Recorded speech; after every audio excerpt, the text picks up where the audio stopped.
I want to talk about the difference between Himalayan sea salt and just regular sea salt. Is there a difference? There is. It's a big difference. The great majority of both of these have sodium chloride. They both have trace minerals, but sea salt has microplastics or nano amounts of plastic. In one study, it showed that 90% of all the brands that were tested had microplastics. However, in Himalayan sea salt, zero plastics. Why? Because of the deposits that make up the Himalayan salt comes from an ancient sea before humans, before the pollution. Now, the problem with microplastics is that it gets into our system, it creates inflammation, it creates a lot of problems because it can act as an endocrine disruptor, and it does take a little bit of time to degrade and break down, about 500 years. So what you need to do is limit your exposure to it.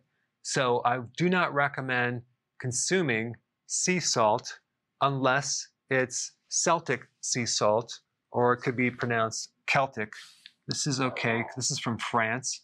It's cleaner. There's probably some others that are fine too, but regular sea salt comes from the ocean, which is polluted, and chances are it will have microplastics, so you want to avoid that. Now, that then brings up the question about table salt. What about that? So the majority of the population is just consuming table salt. They have no idea that that too has microplastics, no trace minerals, just sodium chloride. It's bleached some of the time. They even add sugar to it some of the time. And sometimes they add an anti-caking agent, aluminum, which is toxic to your brain. So what I'm trying to do is increase your awareness and focus in on a healthy salt, because we need salt. We need it to make hydrochloric acid in our stomach to actually kill off microbes, help us digest protein, and assimilate minerals. Our adrenals need a certain amount of salt. Our immune system needs a certain amount of salt. If we're low on salt, the risk of getting insulin resistance goes up. Salt helps with hydration. Also, it's involved in the sodium-potassium pump, which is needed to power your muscles and your nerves and give us energy. Now, how much salt do we need? We need between 1 and 2 teaspoons, depending on your activity level, how much you're sweating.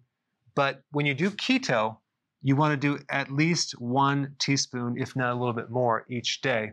Because of all the water weight that you're losing, and with the water weight loss comes a loss of electrolytes as well. Now, a couple things that you can do in addition to avoiding exposure to microplastics, because it's in the water from the plastic bottles that you're using, and also the canned water. It's in a lot of different things, especially if you're using microwaves with plastics and even styrofoam cups.